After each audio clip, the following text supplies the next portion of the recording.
Là, actuellement, vos règles sont douloureuses? Tous les mois. Ça dépend, un cycle sur deux, on va dire. Le premier jour, quelles que soient les circonstances, c'est douloureux, c'est assez terrible.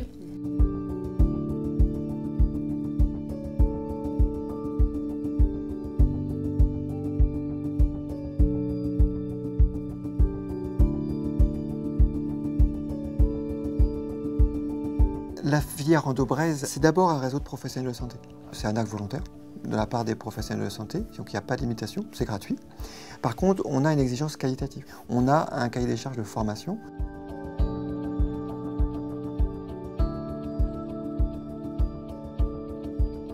Pour arriver au diagnostic d'endométriose, malgré des douleurs très intenses qui parfois nécessitent de la morphine, des arrêts de travail, etc., on arrive à un délai moyen au diagnostic de 7 ans. Et le fait d'avoir des professionnels identifiés, on se dit, le fait d'en parler aussi, les patientes auto-identifient leurs symptômes et se disent c'est peut-être ça.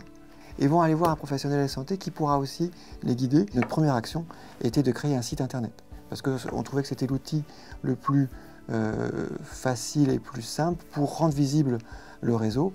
J'ai découvert en fait un peu par hasard ce site sur internet et je me suis rendu compte qu'il y avait tout un tas de professionnels qu'il suffisait juste de lister et j'ai trouvé ça génial. Donc j'ai cherché en fait au plus près de chez moi, de mon domicile.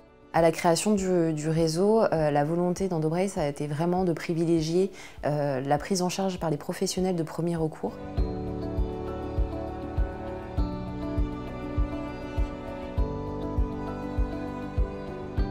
Actuellement, c'est à peu près 80% de professionnels de premier recours, ce qui permet vraiment une prise en charge de proximité, une prise en charge plus rapide pour les patientes. On ne manque pas de travail et ça a été une réticence de se dire on va être submergé de travail.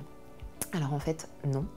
Et plus on est à adhérer à cet annuaire et plus le travail est réparti et mieux on rend service aux patientes. Ça permet d'éviter de saturer finalement les centres dits tertiaires ou experts qui finalement étaient les seuls identifiés pour répondre finalement à des choses très simples. Par exemple, le premier traitement pour une patiente qui a des douleurs de règles, c'est de lui proposer une pilule en continu. Et ça, il n'y a pas besoin d'un hôpital autour. Maintenant, on est à quand même plus de 300 professionnels de santé inscrits sur l'annuaire. Et en 2023, on en est à plus de 10 000 visites de la page annuaire.